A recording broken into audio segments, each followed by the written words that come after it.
자, 윤석열 대통령에 의해서 공수처장 후보로 이제 최종 지명된 오동훈 후보자, 왜 그 딸한테 재산 물려줄 목적으로 보이는 이 비위 행위로 비춰지는 모습이 하나 이렇게 수면 위로 올라오지 않았습니까? 아내가 왜 소유하던 재개발 확정 부지를 인근 시세보다 뭐 한 최소 수천에서 최대 한 4억 원 가량을 저렴하게 이걸 딸에게 팔아요.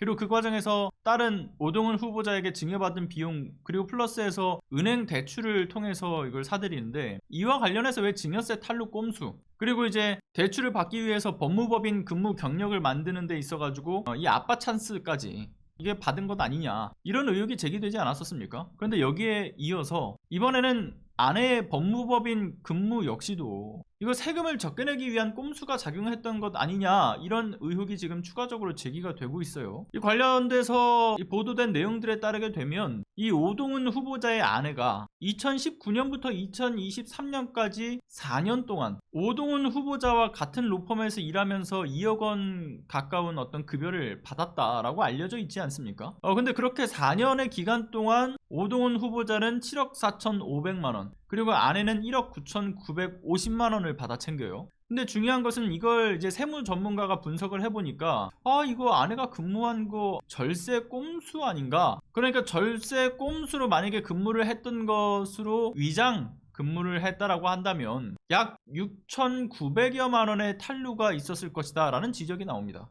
일단 앞서 말씀드린 연봉으로 따지면 오동훈 후보자는 연간 소득이 1억 5천만 원을 넘겨서 이게 세율이 38%를 적용을 받아요. 그래서 4년간 총 1억 7,300만 원을 세금으로 냈고요. 그리고 아내는 연간 한 약 5천만 원이 조금 안 되는 비용으로 소득을 받았기 때문에 매년 15%의 세율로 총 860만 원을 이제 4년간 세금으로 냈다죠. 그래서 도합 4년간 냈던 세금의 총합이 이 부부가 이제 1억 8,200만 원을 낸 건데, 그런데 만에 하나 부인의 급여가 사실 오동훈 후보자의 소득이었다라고 한다면 4년간 오동훈 후보자의 급여가 총 9억 4천만 원에 대한 세금으로 이제 계산을 해야겠죠? 그러면 2억 5,100만 원, 약 한 7천만 원에 가까운 세금을 더 냈어야 되는 겁니다. 따라서 오동훈 후보자의 주장처럼 아내가 뭐 송무 업무를 지원했다, 실제로 뭐 사무 보조 업무를 했다, 뭐 이런 것을 해명을 했는데 만에 하나 그런 정상적인 업무에 따른 급여가 아니었다라고 하면 명백한 세금 탈루로 볼 수 있는 사안인 거죠.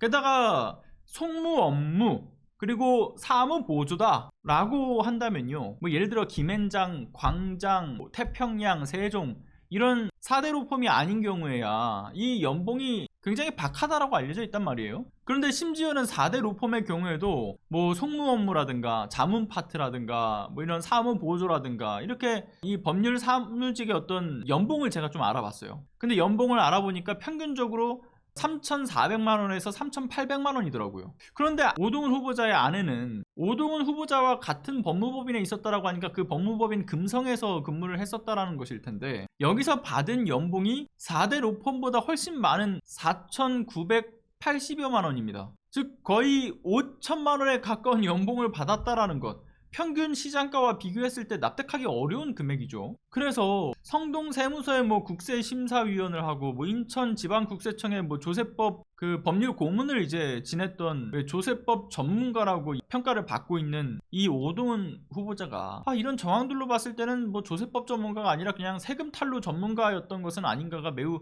의심스러운 정황들 아니겠습니까? 공정성과 어떤 청렴성이 가장 중요한 자격 요건인 이 공수처장 자리에 이 납득하기 어려운, 정당화되기 어려운 일들이 제기되고 있는 이 상황들, 이게 그가 공수처장 자리에 적합하지 않다라는 것이 계속해서 확인되는 것이죠. 그래서 어제도 말씀드렸지만 여권에서의 추천 인사에 윤석열 대통령의 픽이다, 어떻게 이 끼리끼리만 모이는 건지, 그리고 저는 애초에 이 오동훈 후보자가 공수처장을 맡게 된다라는 그런 이 흐름들, 저는 인사청문회 과정에서 무조건 막을 수 있는 방법을 동원해야 된다고 보고요. 그렇지 않다면 이 공수처의 미래가 역시나 참 암담할 수밖에 없다라고 보여집니다.